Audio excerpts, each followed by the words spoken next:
Bismillahirrahmanirrahim. Assalamualaikum warahmatullahi wabarakatuh. Waalaikumsalam. Nahmaduhu hamdan katsiran tayyiban mubarakan fihi kama yuhibbu rabbuna wa yarda. Asyhadu an la ilaha illallah wahdahu la syarika lah wa asyhadu anna Muhammadan abduhu wa rasuluhu alladzi la nabiyya wa la rasula ba'dah. Allahumma salli wa sallim wa karim wa barik ala asrafil anbiya'i wal mursalin syafi'ina wa maulana wa qudwatina wa qur'aidina wa imamina Muhammad wa ala alihi wa sahbihi wa man itabahum bi ihsanin ila yaumiddin amma ba'du. Jamaah yang dirahmati Allah, alhamdulillah wa syukurillah, di pagi ini Allah masih memberikan satu kenikmatan besar untuk kita semua. Allah bangun kita dalam keadaan sehat walafiat. Allah masih memberikan kita usia untuk terus beramal soleh, dan tentu kenikmatan menjadi buah iman dan Islam yang telah Allah anugerahkan untuk kita, yang mudah-mudahan Allah terus istiqamahkan kita dalam kebaikan. Dan di pagi ini insya Allah kita akan kembali melanjutkan kajian Ruqyah bersama guru kita Ustaz Hasan Bisri. Salawat dan salam tentu senantiasa kita mohonkan kepada Allah agar tercurah kepada Nabi kita baginda Rasulullah SAW, juga untuk keluarga beliau, para sahabatnya, para tabi'in dan tabi'in, serta pengikutnya hingga akhir zaman. Mudah-mudahan kita termasuk yang kelak akan mendapatkan syafaat dari beliau. Amin ya Allah ya Rabbal Alamin. Jamaah yang dirahmati Allah, alhamdulillah kita kembali berjumpa dalam kajian Ruqyah bersama Ustaz Hasan Bisri. Mudah-mudahan Allah Subhanahu wa taala senantiasa limpahkan kesehatan, keberkahan dan juga keistiqomahan untuk guru kita, khusus untuk Ustaz Hasan Bisri, yang alhamdulillah selalu membimbing kita untuk mengenal, memahami salah satu syariat dari Nabi kita baginda Rasulullah SAW, sunnah yang agung yaitu Ruqyah Syariah. Dan mudah-mudahan kita pun yang hadir di majlis ilmu ini senantiasa Allah berkahi, dan jangan lupa untuk selalu menyisipkan doa-doa kita di sela-sela kajian untuk tentu keluarga kita dan juga para sahabat semuanya. Dan tema ini menjadi bagian lanjutan dari apa yang sudah dibahas di pekan lalu ya bersama guru kita Ustaz Hasan Bisri. Assalamualaikum Ustaz. Waalaikumsalam warahmatullahi wabarakatuh. Alhamdulillah. Ya, Alhamdulillah sehat-sehat. Insyaallah. Mudah-mudahan berkah semuanya Ustaz. Tema tentang jin dahsim ini insyaallah menjadi panjang di pembahasan. Ternyata memang setan dari kalangan bangsa jin yang selalu menggoda keluarga ya untuk melakukan perceraian, dan ini seperti yang sudah dibahas di pekan lalu, salah satu prestasi besar ya setan dari kalangan bangsa jin ini adalah ketika mampu mencerai-beraikan hubungan cinta, ikatan cinta dari pasangan suami istri dan juga tentu keluarganya ya, menjadi berantakan. Dan inilah yang salah satu menjadi misi besar dari iblis la'natullah alaihim, dan harus kita waspadai bagaimana tipu muslihat mereka. Nah ini insya Allah yang akan dilanjutkan pembahasannya oleh Ustaz Hasan Bisri Hafizahullah Ta'ala. Dan saya persilakan kepada Ustaz Hasan Bisri untuk memulai kajian, dan mari sama-sama jamaah untuk menyiapkan diri kita menerima hidayah dari Allah melalui ilmu yang insya Allah akan disampaikan oleh guru kita Ustaz Hasan Bisri. Tafadhal mashkur. syukran. Jazakallah khairan. Bismillahirrahmanirrahim. Assalamualaikum warahmatullahi wabarakatuh. Waalaikumsalam warahmatullahi wabarakatuh. Alhamdulillah hamdan katsiran thayyiban mubarakan fih. Asyhadu an la ilaha illallah wa la syarikalah wa asyhadu anna Muhammadan abduhu wa rasuluhu la nabiyya ba'dah. Allahumma salli wa sallim wa barik ala nabiyyika wa habibika Muhammad ibn Abdullah wa ala alihi wa sahbihi wa mawalah, amma ba'd. Ya ayyuhalladzina amanu taqullaha haqqa tuqatih wa la tamutunna illa wa antum muslimun. Alhamdulillah jamaah semuanya yang telah hadir di Zoom ini, baik dari Majelis Keluarga Indonesia ataupun dari kelompok lain atau dari luar dari Majelis Keluarga Indonesia yang telah bergabung. Kita bersyukur pada Allah atas segala nikmatnya dan tak lupa kita haturkan salat dan salam pada Nabi kita Muhammad sallallahu alaihi wasallam. Pada kesempatan kali ini kita akan melanjutkan tema kita tentang tipu muslihat dasim yang menurut sebagian ulama itu merupakan keturunan dari iblis yang ditugaskan untuk hadir dalam rumah tangga kita. Tidak hanya membuat rumah tangga kita jadi tidak harmonis, tidak hanya membuat rumah tangga kita jadi satu sama lain tidak mengalami kenyamanan ataupun ketenangan, tapi juga ada yang lebih spesifik lagi yang mereka inginkan, yaitu hancurnya rumah tangga kita. Dan teman-teman sekalian, ada sebagian orang yang ketika kita membahas hal seperti ini, mereka seperti kurang setuju atau tidak begitu respect. Menurut mereka jangan hanya menyalahkan setan atau jangan dikit-dikit setan yang dituduh. Padahal bisa jadi itu muncul dari diri kita. Itu memang betul. Jadi banyak faktor kenapa rumah tangga seseorang itu jadi tidak harmonis ataupun mengalami gangguan-gangguan tidak samawa. Gitu ya. Tetapi kita tidak boleh juga kemudian mengingkari adanya peran setan, setan dari jin untuk mengganggu rumah tangga kita. Itu yang membuat kita akhirnya lengah, membuat kita akhirnya tidak mempercayai apa yang telah difirmankan Allah dan juga disabdakan Rasulullah SAW. Jadi satu sisi memang kita nggak boleh lebay, nggak boleh berlebihan. Ini pasti setan nih. Kemarin sudah kita bahas bahwa yang dimaksud setan itu ada dua jenis, setan jin dan setan manusia. Jadi di sini memang tidak menutup kemungkinan bahwa rusaknya rumah tangga itu karena setan manusia. Ada orang ketiga yang hadir sebagai provokator atau sebagai perusak dari keharmonisan rumah tangga kita.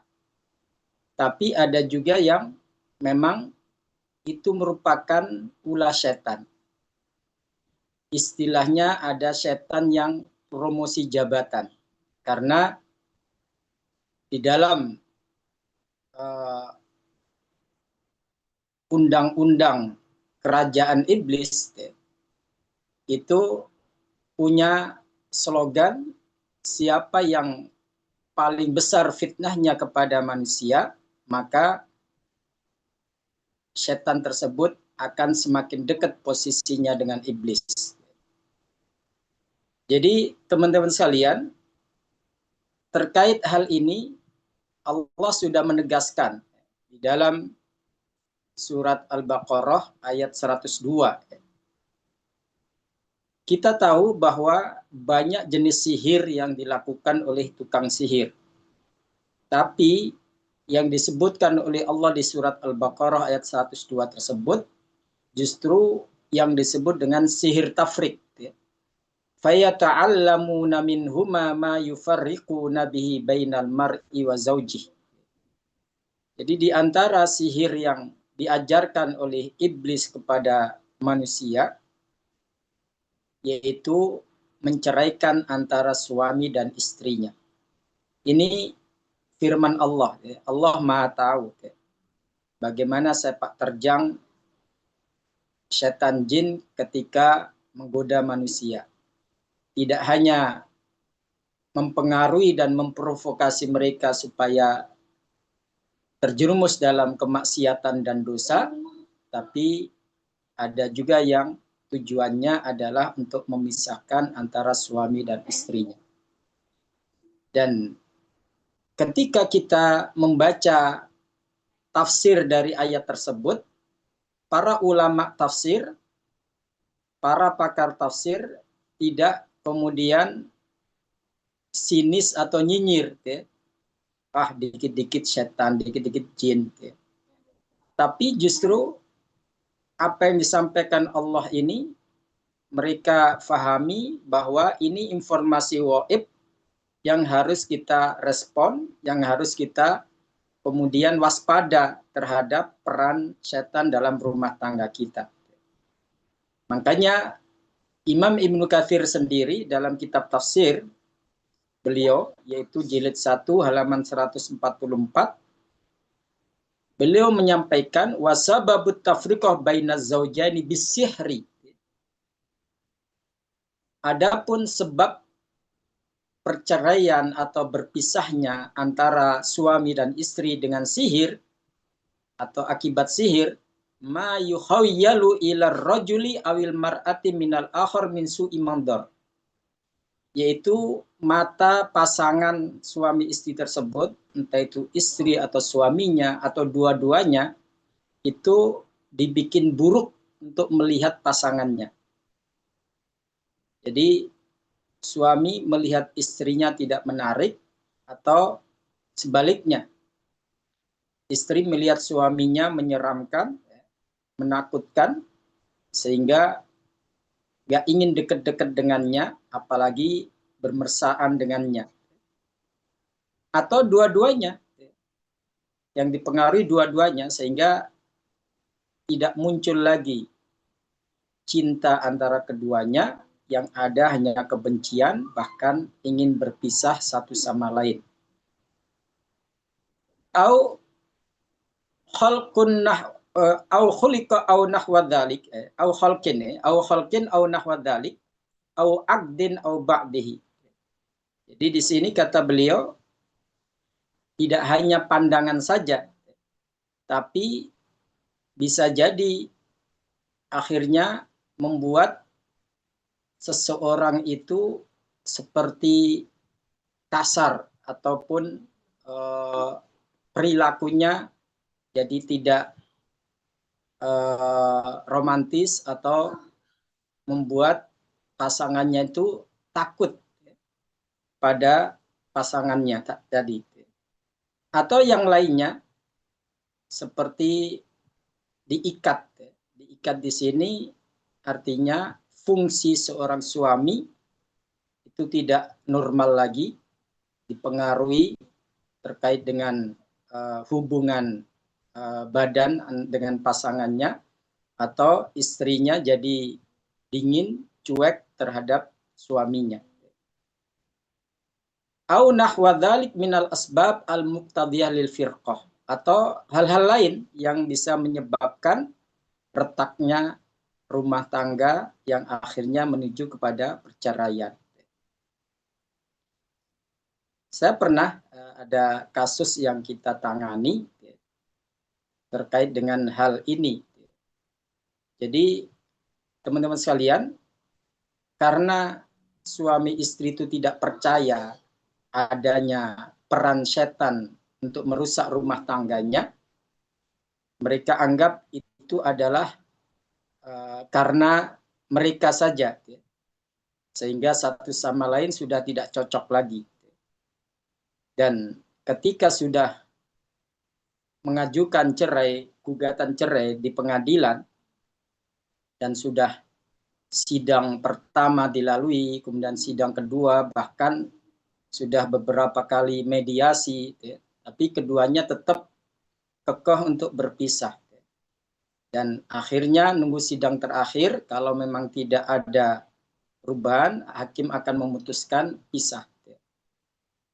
Nah, teman-teman sekalian, salah satu dari orang tuanya itu karena pernah ngikuti kajian ruqyah saya, akhirnya ngubungin saya, Ustadz, coba deh mantu saya dan anak saya itu diruqyah. Karena sekarang lagi proses perceraian di pengadilan. Kemudian keduanya datang ke rumah, lalu kita lakukan terapi ruqyah, dan ternyata ada indikasi kehadiran dasim atau setan pemisah rumah tangga ini di dalam diri yang perempuan, sehingga bawaannya benci kepada suaminya. Dan teman-teman sekalian, ada 3 kali terapi, dan alhamdulillah akhirnya keduanya memutuskan untuk tidak melanjutkan gugatan cerai atau berpisah. Dan waktu saya khutbah di masjid dekat rumahnya, saya ketemu orang tuanya, itu keduanya sekarang hidup di Australia. Ada pekerjaan di sana dan alhamdulillah sekarang sudah punya cucu. Jadi hadirin sekalian, hal-hal seperti ini bisa terjadi dalam kehidupan kita, dalam rumah tangga kita. Dan Rasulullah sendiri sudah wanti-wanti kepada kita. Ketika ada hal-hal yang ganjil di dalam kehidupan rumah tangga kita, jangan sampai kita mengikuti emosi kita. Apa kata beliau? Inna syaitana ya'ti ila firashi ahadikum ba'dama yafrushu ahluhu wa yuhayyi'unahu. Kata Rasulullah, setan itu bisa hadir dalam rumah tangga kalian, bahkan ke kasur kalian, ke kamar kalian. Setelah disiapkan oleh pasangannya, sudah dibersihin tuh kasur, sudah nyaman untuk rebahan. Fayulki alaihil ud wal hajar awisyai liyugdzibahu ala ahlihi. Apa tujuannya setan itu hadir ke kamar kita, ke kasur kita, untuk menebar ranjau. Menebar sesuatu yang mana kalau kita tempati tempat tidur itu bukan kemesraan yang kita rasakan, tapi justru emosi amarah yang muncul, saling tersinggung satu sama lain. Maka pesan Rasulullah apa? Fa'idha wajada dalik, jika di antara kalian merasakan hal itu, fala yaghdab ala ahli, jangan kalian lampiaskan amarah kalian kepada pasangan kalian. Di annahu min amali syaitan, karena itu adalah perbuatan setan. Ini tercantum dalam kitab Al-Adabul Mufrad karya Imam Bukhari yang disahihkan oleh Syekh Albani. Jadi teman-teman sekalian, untuk secara literasi, secara syariat, kita tidak bisa mengingkari peran setan di dalam kehidupan kita atau di dalam rumah tangga kita. Kenapa? Karena memang Rasulullah telah menegaskan adanya hal itu, dan Allah juga menjelaskan ada yang disebut dengan sihir tafrik. Jadi sihir tafrik ini bisa disebabkan oleh setan jin yang ingin merusak rumah tangga kita, yang mana itu menjadi nilai plus di hadapan iblis sehingga dia bisa menjadi pejabat tinggi yang ada di sisi iblis. Dan mereka akan berlomba-lomba untuk melakukan hal itu. Atau karena setan manusia. Kemarin sudah kita bahas, ada orang-orang yang belajar pelet, kemudian untuk magangnya atau percobaannya memelet atau membuat istri orang jadi suka ke dia. Kalau pelet itu untuk gadis, kemudian supaya suka kepada yang melakukan pelet, itu bagi mereka biasa. Tapi tantangan tersendiri kalau istri orang atau suami orang jadi kesengsem sama dia, akhirnya berpisah satu sama lain, kemudian mencari-cari orang yang memelet tadi. Itu bagi dunia mereka suatu tantangan tersendiri dan kenikmatan tersendiri. Itu menunjukkan ampuhnya ilmu pelet mereka. Dan itu banyak kasus terjadi seperti itu.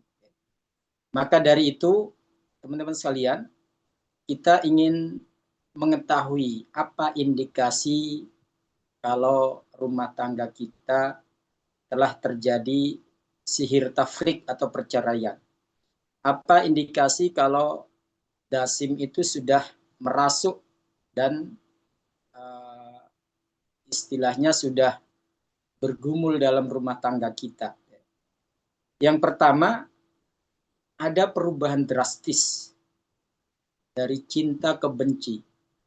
Kalau perubahannya itu bertahap atau slow, sedikit demi sedikit, bisa jadi karena memang permasalahan yang terjadi di dalam rumah tangga tersebut, ketidakcocokan.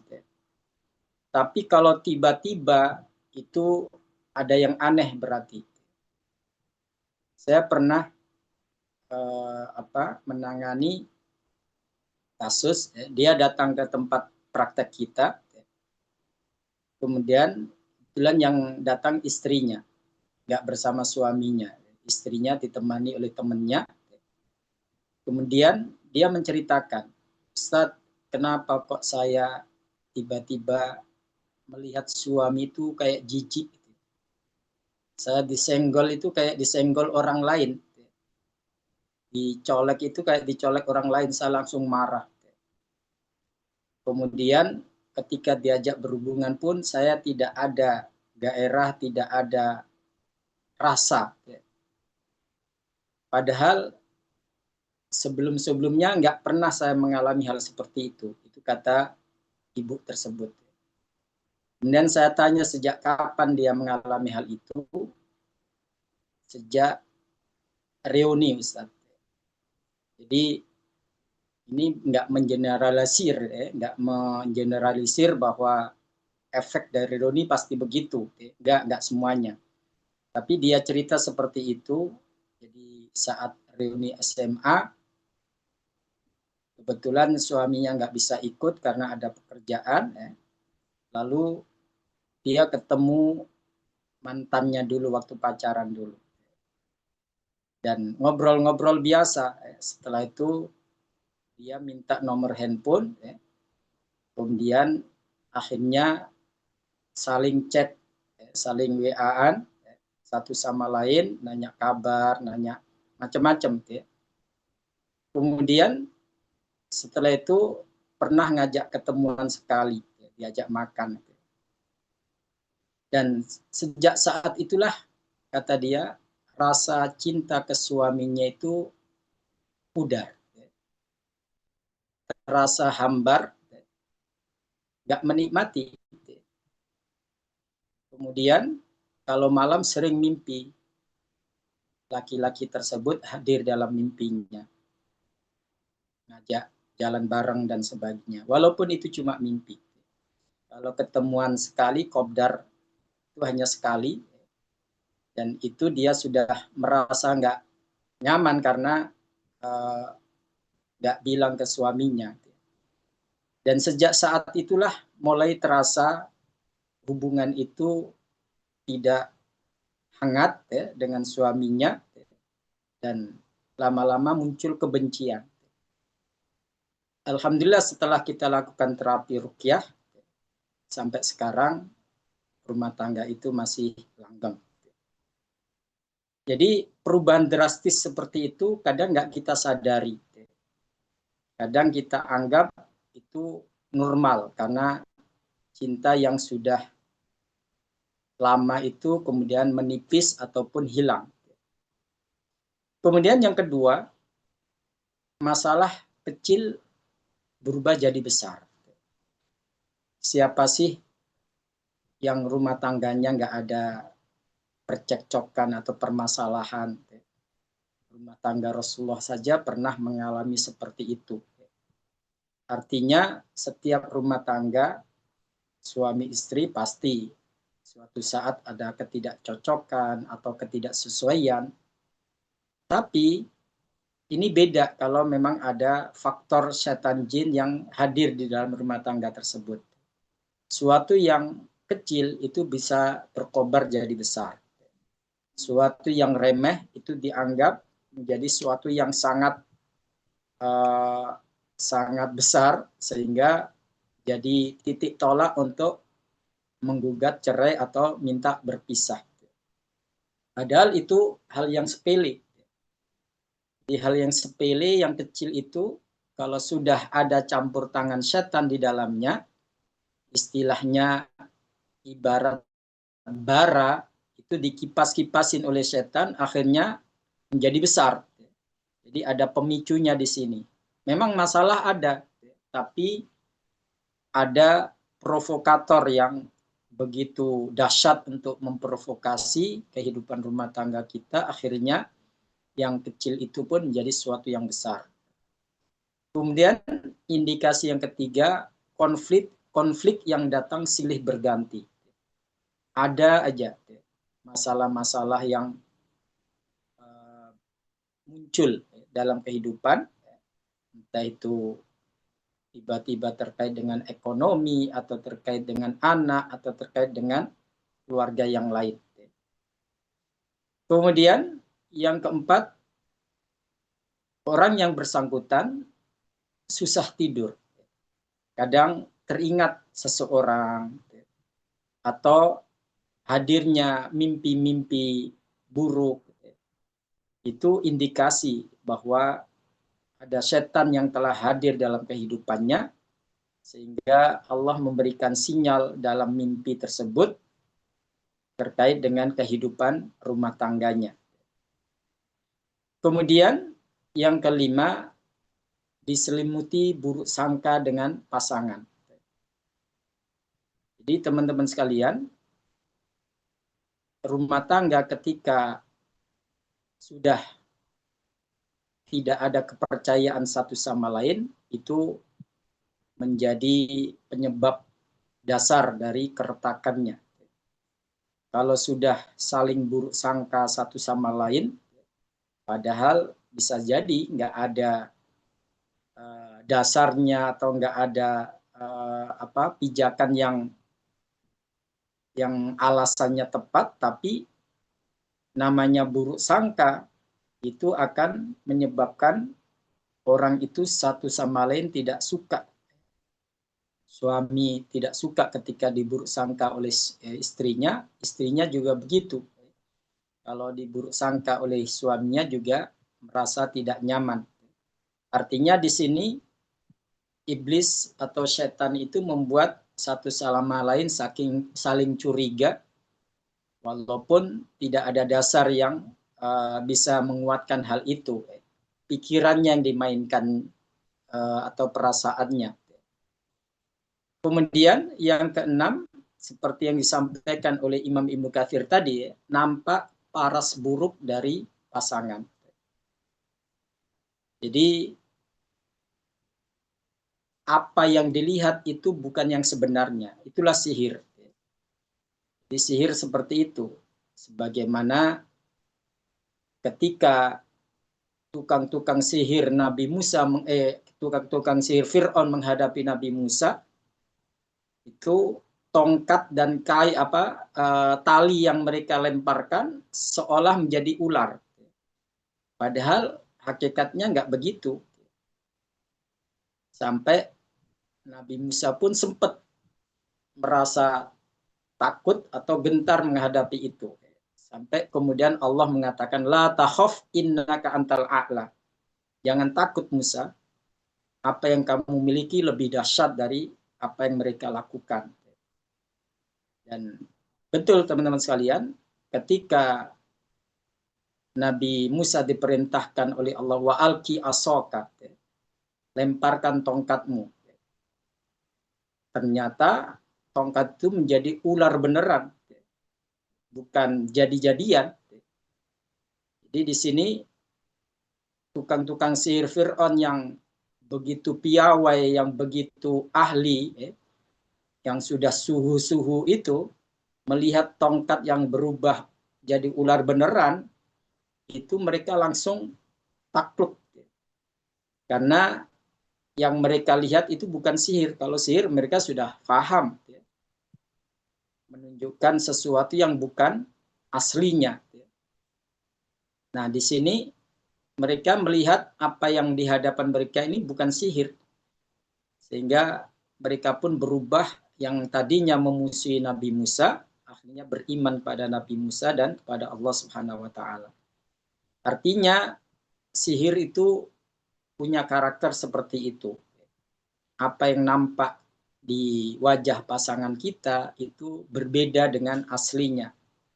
Yang aslinya biasa berubah menjadi menakutkan atau menyeramkan atau tidak membuat kita suka kepada pasangan tersebut. Kemudian yang ketujuh, suasana rumah yang panas. Jadi ada ketidaknyamanan. Mereka lebih nyaman ketika berada di luar rumah daripada ketika pulang ke rumah. Yang akhirnya membuat pasangan itu pun intensitas pertemuannya berkurang, bahkan bisa jadi satu sama lain sudah gak ingin melihat wajah yang lainnya. Jadi di sini dia dibuat malas untuk pulang ke rumah. Itu terpaksa dia melakukan sampai pulang, biasanya menghindari pasangannya itu. Kalau sudah tidur yang satunya baru pulang. Atau ketika yang satunya belum bangun, dia sudah berangkat duluan. Ada aja alasannya. Karena sudah merasa kebersamaannya itu tidak nyaman lagi. Kemudian muncul kebencian yang tanpa alasan yang jelas. Bawaannya benci aja. Saya pernah punya pasien yang seperti itu. Ketika saya tanya apa yang membuat Anda benci pada pasangan, kok kemudian pingin pisah. Nggak tahu, Ustaz, pokoknya bawaannya benci aja ngeliat dia itu. Jadi hal seperti ini kadang kalau nggak kita sadari bahwa itu termasuk permainan setan, kita menganggap itu proses yang natural, yang biasa.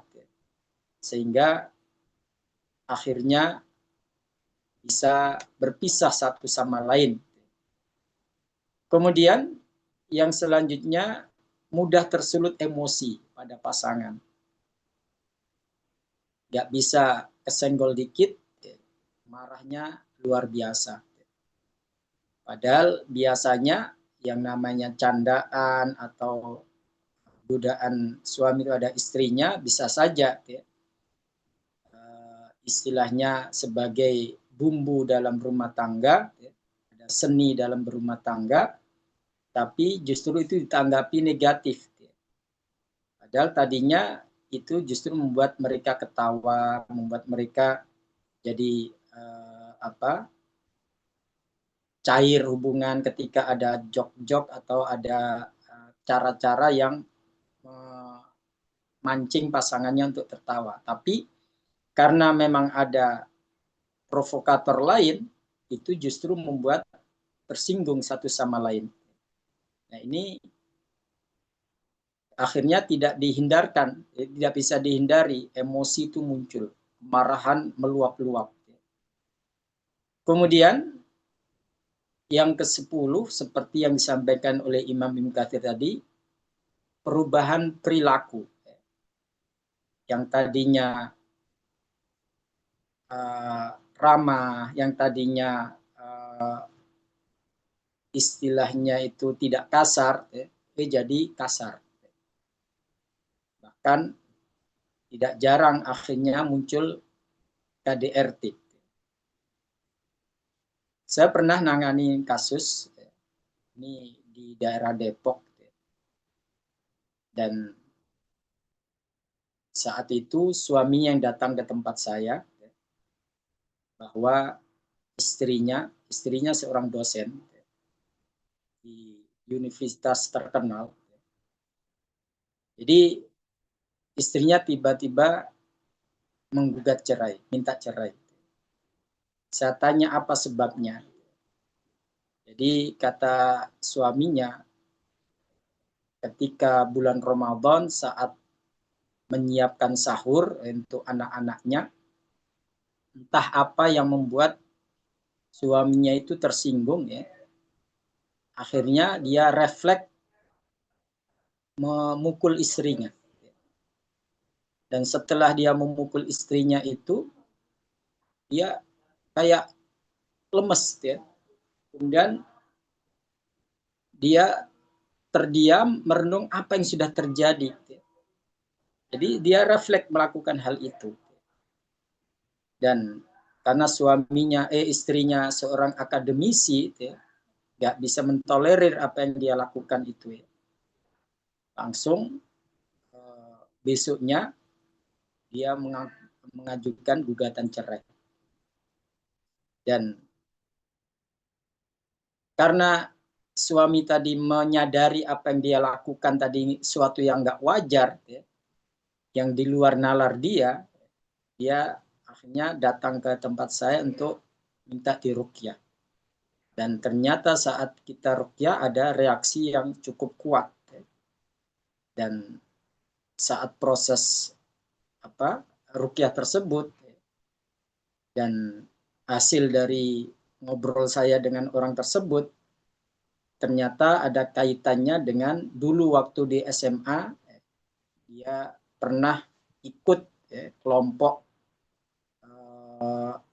bela diri kesaktian yang bisa menumbangkan orang tanpa disentuh. Jadi ketika proses ruqyah terjadi, itu jin yang ada di dalam tubuh orang tersebut mengatakan, sayalah yang merusak rumah tangganya. Karena orang ini sudah tidak mau melakukan ritual-ritual lagi seperti yang waktu dia pelajari. Jadi ini semacam setan itu membalas dendam dengan merusak kehidupan rumah tangganya itu. Saya menggerakkan tangannya itu untuk memukul istrinya, katanya gitu. Dan setelah kita lakukan terapi sampai 3 kali, alhamdulillah sudah nggak reaksi lagi. Tapi karena istrinya tidak mempercayai hal seperti itu, ya dia tetap, dan akhirnya keduanya berpisah. Dan sampai sekarang tidak berumah tangga lagi, ya. Istrinya juga nggak bersuami, dia pun tetap belum beristri lagi. Jadi kalau memang tidak ada kepercayaan terkait dengan peran setan dalam rumah tangga, memang agak susah. Dianggap itu alibi saja, alasan saja. Padahal kasus-kasus seperti itu banyak terjadi. Nah, ketika setelah dilakukan terapi karena pasangannya tetap kekeh itu adalah kesalahan dia murni dan nggak ingin itu terulang lagi, ya tetap proses perceraian terjadi. Kemudian yang selanjutnya, yang ke-11, merasa risih saat didekati pasangan. Jadi bukan berharap pasangannya membelai ataupun melakukan sesuatu yang romantis, tapi justru malah tadi ya, risih dan menganggap itu suatu yang tidak perlu dilakukan. Padahal yang namanya pasangan kan biasa melakukan hal seperti itu. Kemudian yang selanjutnya tidak ada rasa kangen saat berjauhan. Artinya perasaan dia sudah dipengaruhi oleh setan tadi sehingga tidak ada satu sama lain merasa ingin ketemu saat sudah berpisah karena bekerja atau melakukan aktivitas. Kan biasanya kita ada rasa kangen, pengen pulang, pengen ketemu pasangan. Ini sudah nggak ada. Akhirnya apa? Cari-cari alasan untuk bisa pulang telat. Entah itu nongkrong dulu atau melakukan hal-hal yang justru akhirnya bisa menyebabkan hadirnya orang ketiga dalam rumah tangga tersebut. Kemudian menghindar saat diajak bermesraan. Ada aja alasannya, capek lah atau apalah. Ya. Dan ini bisa menjadi pemicu, penyebab jauhnya suami istri ataupun renggangnya hubungan suami istri tersebut. Padahal itu merupakan momen yang bisa membuat cinta mereka lebih besar ataupun menyatukan mereka lebih erat lagi. Kemudian yang ke-14 ada rasa hambar saat berhubungan badan. Tidak menikmati satu sama lain. Jadi ini yang membuat akhirnya malas untuk melakukan hubungan suami istri. Dan yang terakhir, suka mimpi hadirnya sosok-sosok tertentu. Kalau memang itu ada keterlibatan orang ketiga untuk memisahkan antara keduanya, itu biasanya saat mimpi itu muncul sosok-sosok tersebut yang hadir dalam kehidupan rumah tangga mereka, yang mana dalam mimpi itu mereka bisa jalan bareng, bisa makan bareng, dan ini bisa terjadi karena pengaruh dari sihir tadi. Dan teman-teman sekalian, sebagai penutup, saya ingin menyampaikan ada kisah nyata. Kisah nyata ini dialami oleh seorang ustadz. Kebetulan saya kenal, pernah dia ketemu dengan saya, kemudian saya tanya gimana kabar keluarga istri. Dia mulai nampak wajah sedihnya. Kemudian apa katanya, kami sudah berpisah Ustaz. Kaget. Kemudian saya tanya, apa penyebabnya? Jadi dia mulai cerita, teman sekalian, bahwa ketika di hari Lebaran, istrinya itu pulang kampung. Cuma dia nggak bisa nemenin, ada urusan yang nggak bisa ditinggal. Nah, saat istrinya pulang dari kampung, tiba-tiba perilakunya berubah. Padahal sudah sepekan nggak ketemu, kan harusnya ada kangen, ada rasa ingin bermesraan gitu. Ini malah istrinya cuek dan begitu benci melihat suaminya tersebut. Sampai akhirnya tiba-tiba minta cerai. Nah, teman saya ini nggak begitu respect, nggak begitu ngerespon ya, dicuekin aja. Tapi ternyata semakin kuat itu permintaan cerai itu. Karena teman saya nggak mau menceraikan, akhirnya dia kabur, pulang lagi ke kampungnya. Dan tiba-tiba dia mendapatkan atau dikirimi foto oleh istrinya bahwa dia telah nikah siri dengan orang yang di kampung yang masih kerabat sebetulnya, masih kerabat dekat. Kaget teman saya tadi. Kemudian dia pun nggak bisa istilahnya melakukan tindakan yang spontan gitu ya. Dia masih surprise, masih kaget gitu ya, merenung gitu ya. Kemudian ditanyakanlah kepada mertuanya di sana, apa benar terjadi seperti itu. Dan kata mertuanya, kan itu kemauan anaknya itu, karena sudah minta cerai tapi nggak diceraikan, akhirnya dia nekat melakukan hal itu, walaupun masih sebatas nikah siri. Dan teman-teman sekalian, suatu saat, singkat cerita ya, suatu saat ketika istri teman saya tadi yang sudah menikah dengan kerabat dekatnya tadi ada di rumah mertuanya, terjadi slack antara mertuanya dengan anaknya atau dengan suaminya. yang baru itu. Di situ ibu mertuanya tersebut keceplosan. Lagi selek tadi keceplosan. Kata ibu mertuanya, rumah tangga kamu nggak akan langgeng kalau kamu menggunakan cara-cara mistik seperti itu. Itu seperti pukulan yang keras bagi istri teman saya tadi. Dia kayak terkaget dengan hal itu, dengan pernyataan ibu mertuanya tadi. Dia seperti dibangunkan dari tidurnya bahwa apa yang dia alami selama ini adalah karena pengaruh magic, mistik ya, atau sihir. Jadi teman-teman sekalian,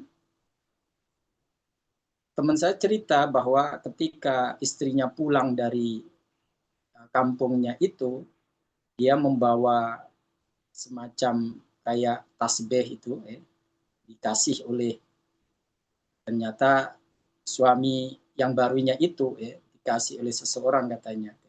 Kemudian dikasih jaket, itu selalu dipakai jaketnya itu.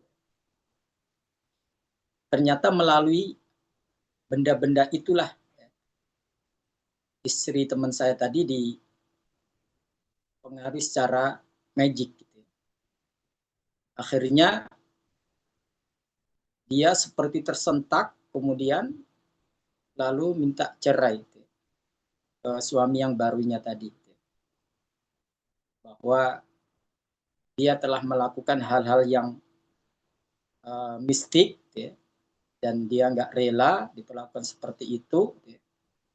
Akhirnya dia pun kembali ke Jakarta dan minta maaf pada suaminya, pada teman saya tadi. Kemudian keduanya melakukan terapi ruqyah dan benda-benda yang dikasih itu kita bakar, dimusnahkan. Dan alhamdulillah sampai saat ini mereka masih menjadi pasangan suami istri setelah melakukan akad lagi, akad ulang ya, karena peristiwa tadi. Dan setelah jaket dan pemberian dari orang itu dibakar, itu lemas. Ya. Kayak pengaruh yang selama ini menyelimuti dia itu hilang. Dan itulah yang dia rasakan.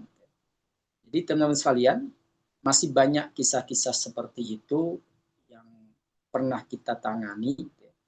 Yang itu semakin menguatkan bahwa pengaruh sihir perceraian itu tidak hilang dengan kemajuan teknologi atau kemajuan zaman.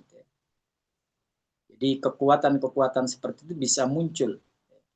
Maka dari itu kita kudu waspada. Dan insya Allah di pertemuan depan akan kita bahas bagaimana solusinya. Bagaimana kalau indikasi-indikasi yang kita sebutkan tadi itu sudah hadir dalam kehidupan kita, dalam rumah tangga kita, supaya tidak menjadi suatu presiden buruk ya, dalam kehidupan kita dalam berumah tangga. Demikian, barangkali ada yang mau menambahkan atau ditanyakan, silakan. Baik, Syed, Masya Allah, tabarakallah. Sungguh miris ya kalau kita dengar tadi kisah dari apa yang disampaikan saudara saya istri, karena memang sihir dan sihir taplik dengan tadi peran setan atau iblis, keturunan iblis ini yang disebut Dasim ini memang eh, berkolaborasi saja ya antara dukun kemudian jin dan memang Dasim itu adalah penamaan aja saja. Artinya bisa aja misalkan jin yang dikirim dalam bentuk sihir ini dengan jin yang memang tanpa ada ikatan apa tanpa intervensi sihir ini apakah sama nggak jinnya, Ustaz? Apakah berbeda nih, Ustaz? Bisa jadi sama karena ada kepentingan bersama tadi ya. Hmm. Kan setan jin ingin merusak rumah tangga orang. Ternyata ada setan manusia yang menghendaki hal itu. Jadi akhirnya kolaborasi yang apik ya, untuk menghancurkan rumah tangga seseorang. Jadi ada dua penyebab yang kemarin sudah kita bahas. memang murni setan jin ingin naik jabatan di hadapan iblis. Dan yang kedua ada setan manusia yang memang ingin merusak rumah tangga tersebut. Maka akhirnya terjadi kolaborasi untuk menghancurkan rumah tangga seseorang. Itu seperti itu. Kalau kasus dengan kasus yang sering juga saya sempat menyaksikan gitu saja orang-orang yang dicintai jin saja, disukai jin dan ini menimpa orang yang sudah menikah gitu ya. Dan Ya, tadi akhirnya muncul juga hal-hal yang seperti ciri-ciri yang tadi disampaikan oleh Ustadz. Apakah kemudian ini akan juga berujung yang sama saja dengan tadi memang tujuannya tabrik tadi memisahkan hubungan suami istri Ustadz? ya. Jadi teman-teman sekalian, memang ada faktor bahwa jin itu suka ke kita, ya. Dan ini ada beberapa kasus yang pernah terjadi. Jadi kalau memang yang disukai jin itu masih jomblo, masih belum berkeluarga, itu biasanya orang tersebut susah untuk mendapatkan pasangan. Jadi setan jin itu mengkeep, memprotek siapapun yang mau mendekati orang tersebut. Nggak boleh ada orang lain yang memilikinya. Ada beberapa kasus terjadi seperti itu. Nah, kalau yang disukai jin itu yang sudah berumah tangga, itu efeknya pada keharmonisan rumah tangga tersebut. Jadi jin ingin memisahkan orang tersebut supaya bisa dimiliki seutuhnya. Itu obsesi mereka seperti itu. Dan sebenarnya solusinya ya sama, kekuatan setan itu. Rasulullah SAW sudah menjelaskan, kadzalikal abdu la yanju minasyaiton illa bidzikrillah. Bahwa seorang hamba siapapun dia tidak akan selamat dari muslihat setan, dari gangguan dan godaannya kecuali dengan zikrullah. Jadi inti dari permasalahan seperti ini ya kedekatan kita kepada Allah harus kita bangun, zikir kita harus kita kuatkan. Seperti itu. Baik, jamaah silakan yang ingin bertanya atau mungkin sharing mungkin berpengalaman gitu ya. Eh, Walaupun pengalaman orang lain, jadi bisa jadi inspirasi juga bagi orang lain gitu.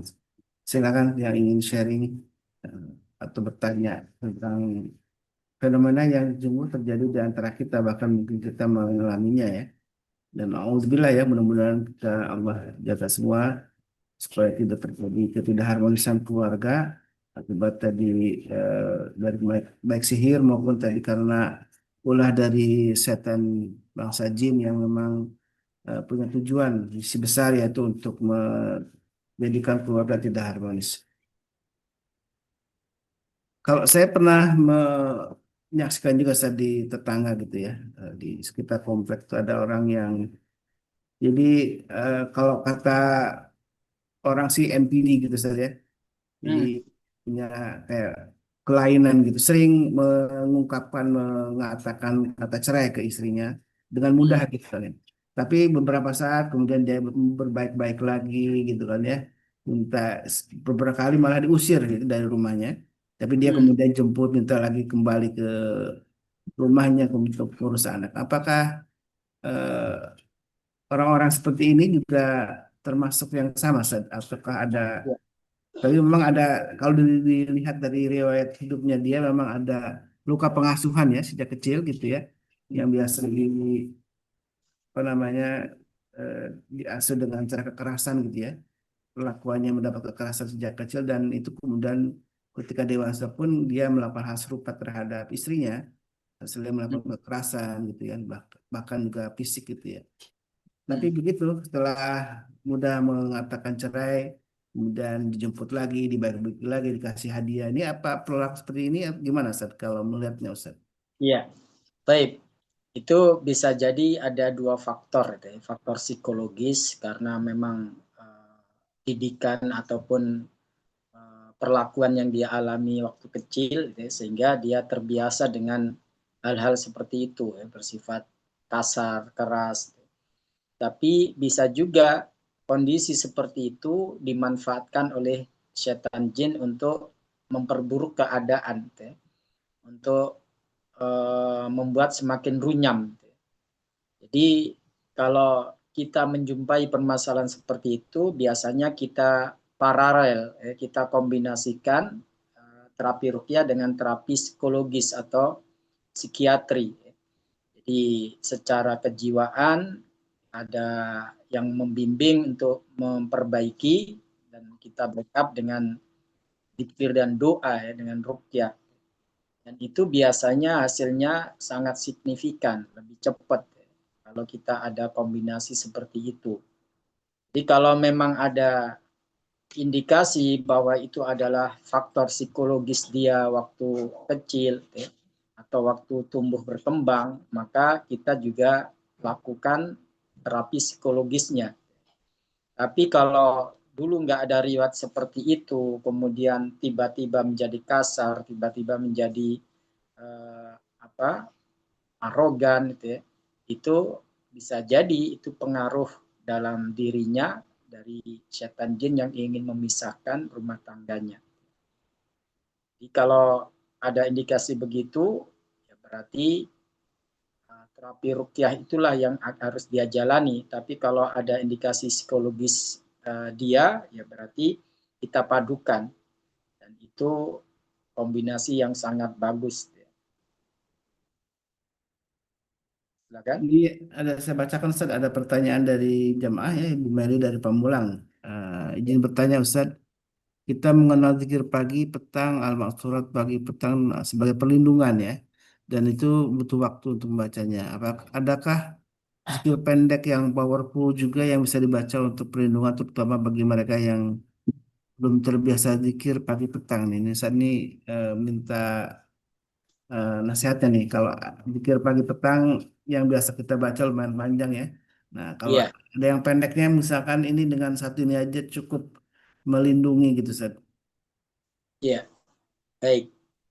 Teman-teman sekalian, yang perlu kita sadari bahwa setan itu akan mencari celah yang bisa mereka masuk dalam kehidupan kita, termasuk dalam rumah tangga kita. Celah ini ya lah yang mereka manfaatkan.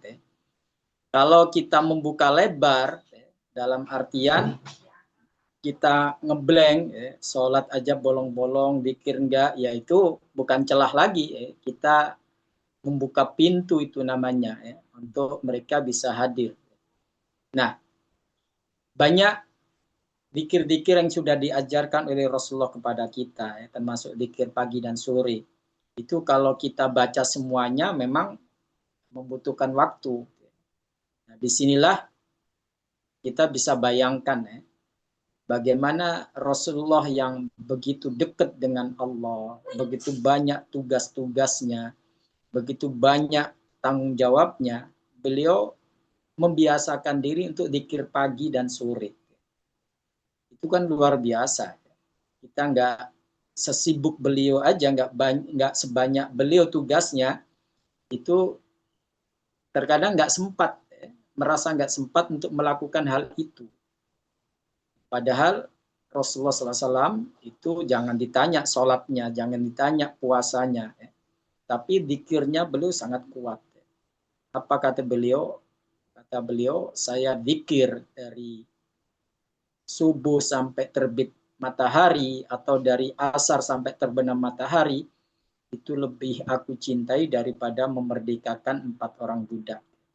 Artinya Rasulullah membiasakan diri untuk melakukan hal itu. Begitu pula zikir setelah sholat. Teman-teman sekalian, ada pesan menarik dari Imam Nawawi rahimahullah terkait zikir pagi dan sore. Bahwa kalau memang kita tidak bisa membaca keseluruhan, kan banyak tuh ya, ada yang dibaca masing-masing 3 kali, ada yang 7 kali, ada yang cuma sekali, bahkan ada yang 100 kali kayak baca la ilaha illallah ya. Nah, kalau memang kita nggak punya waktu yang banyak, kata Imam Nawawi rahimahullah dalam kitab Al-Adhkar, jangan ditinggalkan semuanya. walaupun satu zikir tapi rutin. Nah, rutinnya itu yang membuat setan nggak berdaya nyari celah kita, gitu ya, karena tertutup. Nah, kadang kita melakukan zikir pagi sore atau zikir yang lain banyak, ya, semuanya kita baca, tapi nggak rutin. Ya. Tadi karena merasa nggak ada waktu, udah ditinggal, bablas, ya. Sama sekali nggak ada yang dibaca. Nah, inilah celah, ya, celah bagi setan. Maka untuk menutup itu, kalau memang kita nggak bisa baca semuanya, kata Imam Nawawi, jangan ditinggalkan semua. Yaitu kita baca Qul huwallahu ahad, Qul huwal falaq, Qul rabbin nas, atau ayat kursi. Dan saya pribadi lebih memilih yang simple itu ya, Al-Ikhlas, Al-Falaq, An-Nas, Al-Kursi. Itu setiap habis sholat, kalau kita nggak mampu untuk membaca masing-masing 3 kali, baca sekali, jangan ditinggalkan sama sekali. Masing-masing sekali. Itu sudah menjadi protek kita. Kalau memang waktunya agak longgar, ya ditambah. Tapi kalau enggak, boleh kita ambil dari dikir-dikir itu, entah itu 1 surat, 2 surat, atau 3 surat. Ya. Kalau nggak bisa baca semuanya, jangan ditinggalkan semuanya. Kelemahan kita, ya, kita ingin ideal semuanya dibaca. Ketika suatu saat namanya orang kan ada urusan yang mendadak atau urusan yang emergensi, ya, akhirnya lewat begitu saja. Nah, itu yang jadi celah setan. Makanya rutinkan, itu yang sangat penting gitu ya, karena mereka akan terus cari celah. Nah, kalau kita sudah rutin melakukannya, walaupun nggak semuanya yang kita baca, insya Allah itu akan menjadi proteksi yang kuat. Jadi ayat kursi dan 3 kul itu sangat penting Ustaz ya, Oh iya, dirutinkan. itu Itu aja mungkin Bu Meli yang menjadi powerful itu adalah karena juga dari Al-Quranul Karim, ayat kursi dan 3 kul ini yang jangan sampai dilewatkan. Kalaupun tidak bisa 3 kulnya 3 kali, cukup sekali nggak apa-apa. Tapi yang penting ya, rutin karena amal yang paling dicintai Allah itu adalah disebut dalam hadis sabda Nabi, yaitu amal yang rutin tadi saja wa in qalla walaupun sedikit. ya. Tadi Teh Nadia sudah resen jadi bertanya atau Oh iya, Ustaz Bin.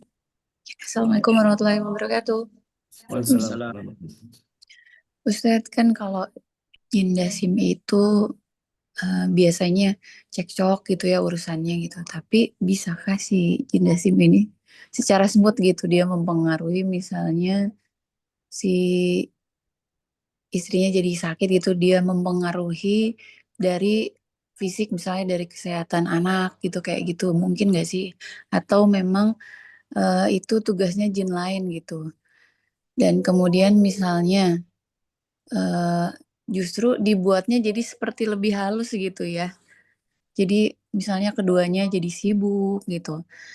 Terus saya mau tanya yang kedua itu, mungkin nggak sih si apa ya autoimun ini, kan saya ada autoimun nih, itu sebenarnya dari sihir gitu. Mungkin nggak Ustadz gitu. Ya. Terima kasih. Assalamualaikum warahmatullahi wabarakatuh. Waalaikumsalam warahmatullahi wabarakatuh. Baik, terima kasih. Jadi teman-teman sekalian, sebetulnya cara setan untuk mempengaruhi rumah tangga kita tidak hanya dengan membuat pasangan tiba-tiba benci. Kadang-kadang memang ada cara lain yang membuat akhirnya terjadi kerenggangan, terjadi disharmonisasi tadi terhadap rumah tangga tersebut. Entah itu kondisi pasangannya dibuat buruk, entah itu dari sisi kesehatannya atau dari sisi perilakunya, yang itu bisa mempengaruhi sikap dari pasangan tersebut. Jadi tidak melulu langsung ya, secara langsung kemudian muncul itu, kadang-kadang melalui yang lain ya, seperti anak ya. Anak itu dibuat rewel, nggak karuan, akhirnya suami istri saling menyalahkan gitu ya. Itu bisa menjadi perantara ketidakharmonisan atau pecahnya rumah tangga tersebut. Makanya di sini kalau kita minta kepada Allah itu minta proteksi yang general, yang menyeluruh, ya. Tidak hanya untuk suami istri, tapi juga untuk keluarga. Di dalam hadis Rasulullah SAW itu beliau menyampaikan bahwa ketika kita sebelum tidur membaca doa seperti 3 qul, itu tidak hanya yang membaca yang dilindungi, tapi juga yang ada di rumah tangga tersebut atau yang ada di dalam rumah tersebut. Jadi ini perlindungan yang menyeluruh, karena bisa jadi mereka masuk melalui bukan dari pasangan kita, tapi dari anak kita atau dari orang dekat kita, yang itu bisa mempengaruhi hubungan kita dengan pasangan kita tersebut. Itu bisa terjadi begitu. Di kadang-kadang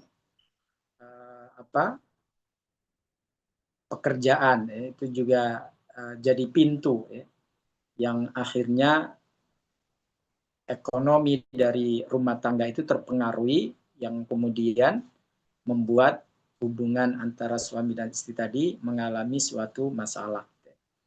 Kemudian untuk penyakit autoimun, walaupun kita nggak bisa mengeneralisir atau mengatakan pasti itu ulah setan, tapi ada beberapa kasus memang dipengaruhi oleh peran mereka setan itu. Jadi kesehatan kita bisa dirusak ataupun dipengaruhi oleh kehadiran setan. Kita bisa melihat bagaimana yang dialami oleh Nabi Ayub. Nabi Ayub itu ketika mengalami sakit itu memang iblis yang minta izin kepada Allah untuk mengganggu Nabi Ayub itu, sehingga mengalami penyakit yang begitu dahsyat. Tidak sebentar 18 tahun Nabi Ayub mengalami hal itu, dan itu merupakan cara setan untuk mengganggu seorang nabi, dan Allah mengujinya, artinya Allah menguji Nabi Ayub dengan cara seperti itu. Apakah Allah ingin merendahkan derajat Nabi Ayub? Tidak, malah sebaliknya. Ketika Nabi Ayub lulus dalam ujian tersebut, Allah angkat derajatnya sampai dari sekian banyak rasul yang masuk dalam kategori ulul azmi, rasul yang istimewa itu kan ada 5, di antaranya Nabi Ayub. Padahal secara pelaksanaan tugas, otomatis ketika Nabi Ayub sakit itu, tugasnya sebagai nabi dan rasul untuk membimbing umat pasti terganggu. Gimana nggak terganggu? Mereka menjauhi Nabi Ayub, jangankan kaum yang biasa, keluarga dekatnya saja sudah nggak mau mendekat. Rafadhul qarib wal ba'id istilahnya. Jadi keluarga dekat, keluarga jauh pun mengisolir Nabi Ayub sampai beliau tinggal hanya berdua dengan istrinya yang setia itu. Nah itu kita bisa bayangin, selama 18 tahun itu bukan waktu yang sebentar, tapi lihat kesabaran Nabi Ayub. Jadi teman-teman sekalian, untuk mendapatkan pahala besar tidak hanya dengan melaksanakan ibadah seperti sholat, puasa. Kita sabar terhadap ujian itu bisa menjadi sarana pahala yang besar. Kan di dalam ayat sudah jelas Allah menyatakan innama yuwaffas sabiruna ajrahum bighairi hisab. Allah akan memberikan pada orang-orang sabar ajrohum, pahala mereka bighairi hisab, tanpa takaran lagi. Kalau sholat kan ada takarannya pahalanya, puasa atau ibadah yang lain. Tapi kalau orang sabar itu luar biasa. Disinilah yang kita harus sadari bahwa terkadang kita diuji kesabaran kita oleh Allah dengan cara seperti itu. Entah itu lewat kuman atau lewat setan yang jadi penyebab. Tapi yang jelas ujian itu datangnya dari Allah. banyak apapun setan yang ingin mengganggu kita, ingin menyakiti kita, itu tidak akan terjadi kalau Allah nggak mengizinkan. Perlu kita pahami bahwa terkadang Allah menguji kita dengan sakit yang sifatnya medis atau fisik, dan terkadang Allah juga menguji kita dengan sesuatu yang sifatnya non-fisik. Ya, termasuk Rasulullah kan pernah terkena pengaruh sihir. Ya. Artinya itu bukan penyakit fisik, ya, tapi itu ujian dari Allah dari sisi tersebut. Nah, oleh karena itu kami sarankan, ya, dan ini memang pola pengobatan Nabi, ya, jadi tidak hanya mengandalkan obat yang sifatnya materi, ya, entah itu obat warung atau obat apotik atau herbal, tapi juga memadukan dengan zikir. Ya. Dan itu yang dilakukan Rasulullah SAW. Kalau beliau merasa sakit, beliau membaca trikul, Al-Ikhlas, Al-Falaq, An-Nas. Ya. Meskipun dalam banyak riwayat disebutkan Rasulullah suka minum madu, konsumsi habas sauda atau zaitun, itu dipadukan. Jadi sebelum kita berobat secara materi, ya kita berobat secara non materi atau dengan doa-doa, karena yang punya otoritas kesembuhan itu adalah Allah Subhanahu wa taala. Jadi kita sarankan Teh Nadia dikuatin, ya, akhirnya atau rukyah mandiri, dan kalau memang perlu dibantu ya yang lain silahkan. Ya. Tapi yang jelas ada beberapa kasus yang autoimun itu ketika dilakukan terapi secara intensif ternyata perubahannya luar biasa. Amin. Mudah-mudahan Allah mudahkan ya Teh Nadia ya. Memang Iya, kombinasi dari Ustaz. tadi ya. Iya. Kombinasi antara memang kalaupun tindakan medis atau dengan herbal atau juga dengan yang lainnya, tapi tetap pengobatan Al-Quran ini tidak boleh tinggalkan saja. Apapun Ya, penyakitnya, baik itu medis maupun non medis, terapi Al-Quran ini menjadi sebuah bagian utama tadi seperti yang disampaikan oleh Ustaz Hasan Bisri untuk pengobatan apapun saja. Boleh Usmin satu boleh lagi? sedikit cerita nggak? Boleh sih ya. Jadi kan di rumah saya tuh rutin dibacain ayat ruqyah sama putranya Ustadz Hasan. Qadarullah kan kuliahnya di Bandung ya. Nah, anak saya biasanya tiap malam itu dia sering lihat ke atas, sering nunjuk-nunjuk, kadang ketawa-ketawa sendiri, itu lama banget berjam-jam, terus tiba-tiba nangis gitu. Nah, setelah sering dibacain ayat ruqyah sama putranya Ustadz Hasan, qadarullah, dia sekarang tidur nyenyak, alhamdulillah. Udah berapa hari ini gitu, Ustadz, alhamdulillah. Alhamdulillah. Masya Iya, Allah. qadarullah. Ini juga saya yang mau nanya ke Ustadz Hasan itu, saya kayak, ya nggak tahu ya, nggak tahu nyambung nggak tahu nggak gitu, tapi kram tangan saya tuh tadi tiba-tiba mau pegang ini aja layar handphone susah berat, terus kayak tiba-tiba tuh jadi keselak mau ngomong susah gitu. Iya, qadarullah gitu. Tapi tadi alhamdulillah sih tentang anak saya yang kedua yang biasanya nggak bisa tidur, saya sampai kadang-kadang tidur itu tiap malam cuma 2 jam gitu. Sekarang alhamdulillah anak saya bisa tidur, jadi saya bisa ikut tidur. Ya minimal saya bisa tidur 4 jam lah gitu, 5 jam gitu. Syukron. Assalamualaikum warahmatullahi wabarakatuh. Alhamdulillah, Masya Allah ya. Ternyata putra Ya, dari Ustaz Hasan pun meneruskan ya jejak sang ayah sebagai peruqyah saja. Masya Allah. Ini berarti yang lulusan Sulaimaniyah itu Ustaz, yang hafid Quran juga ya. ya, ya. Baik. Tadi boleh satu lagi Ustaz, tadi sudah ada yang resen Bu. eh, Tadi siapa Bu? Masih lanjut Bu Dewi ya atau siapa ya tadi? Jadi Bu Dewi siapa tadi Bu Dewi Betul, Sulaimaniyah, ya? ya betul Ustadz. Boleh satu lagi I- terakhir ya.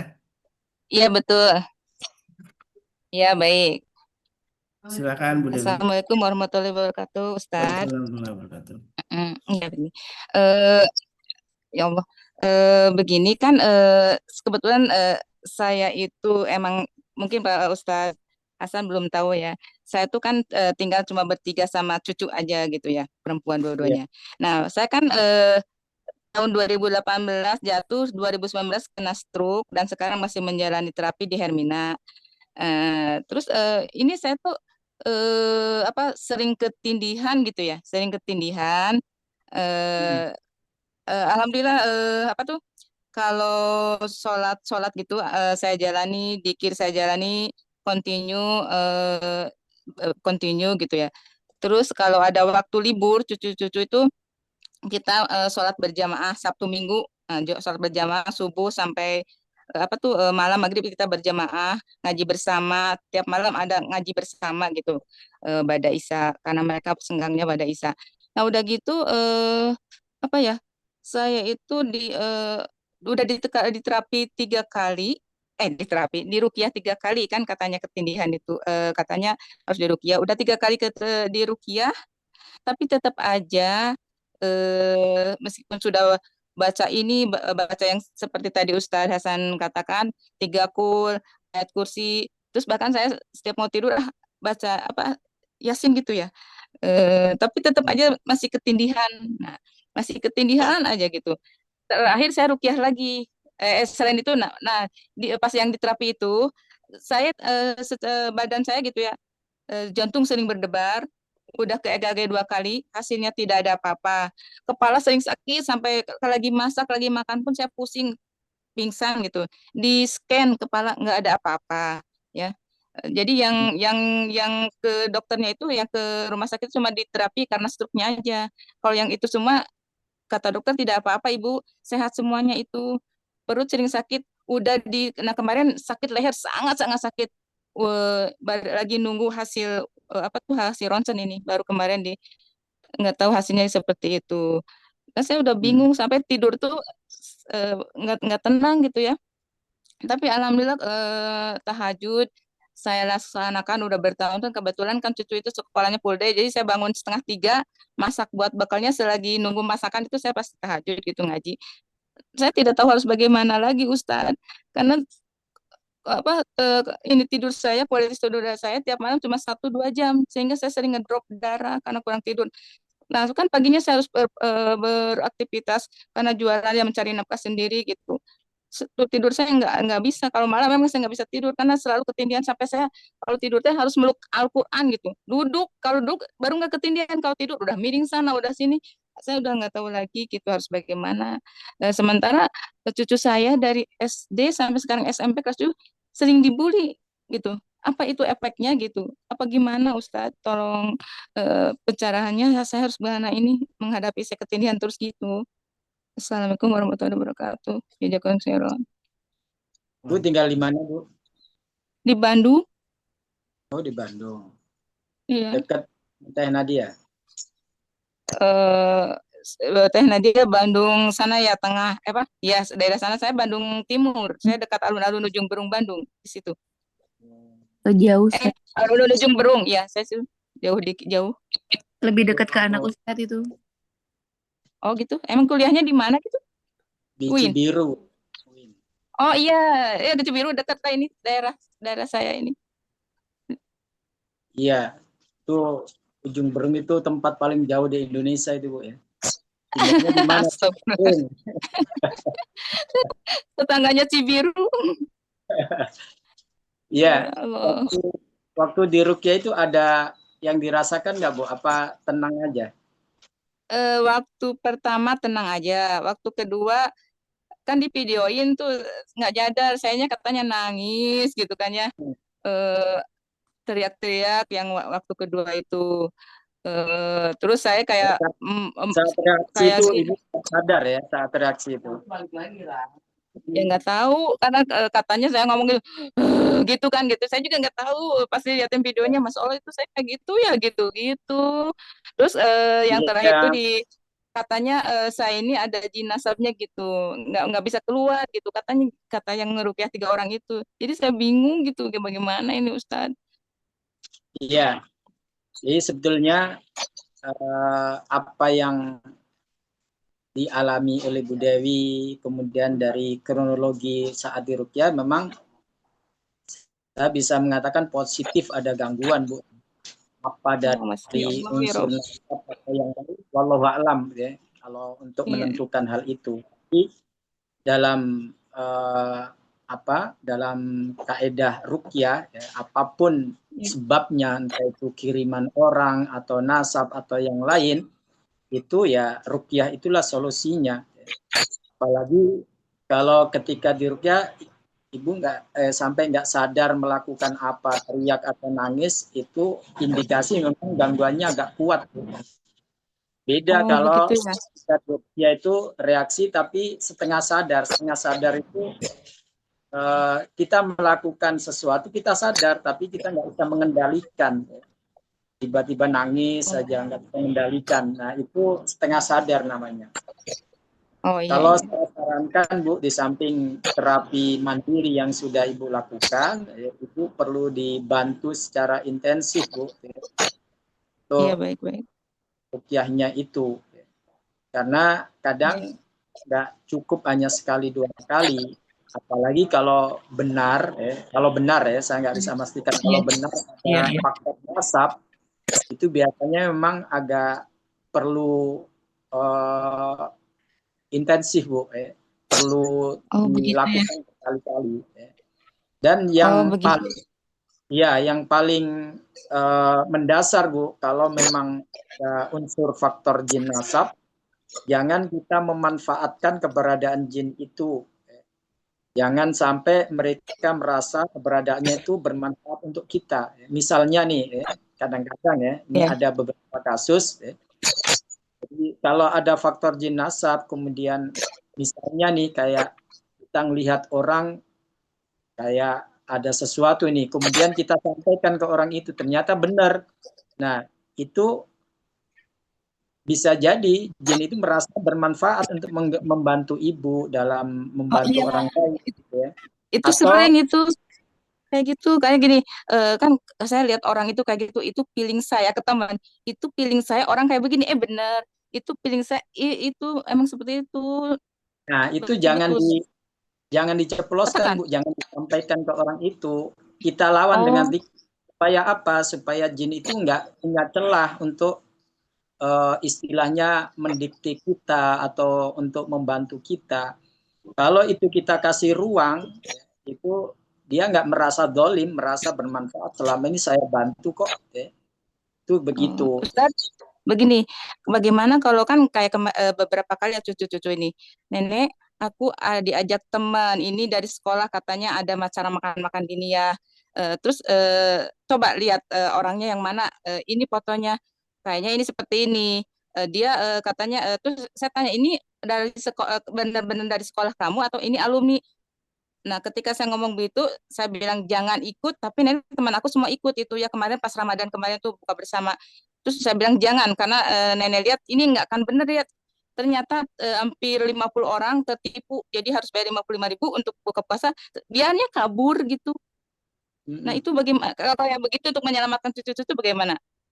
Ya, gini Bu, kalau seperti itu kita nggak usah kemudian merasa bahwa apa yang Ibu alami itu karena bisikan atau pengaruh dari jin nasab tadi ya.